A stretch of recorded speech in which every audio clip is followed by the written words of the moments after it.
Bakit ganun? Hindi mo chinek. Minsan nangyayari sa akin yan. Sinot mo muna bago mo Oo nga, no? Ayan, wala na. Tara na.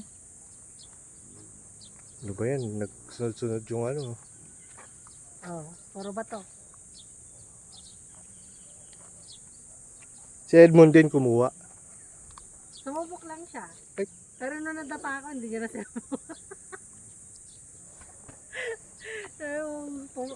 Pumasama pa nun. May mga nakatingin pa sa picnic group. Ay, sa picnic park. Nakita ka? Oo, yung mga estudyante, nakita ko na.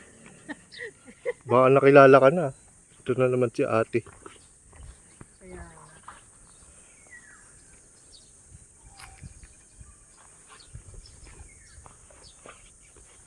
Masunog tayo pag ganito. sige, tapusin mo muna.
Nagkuha ka.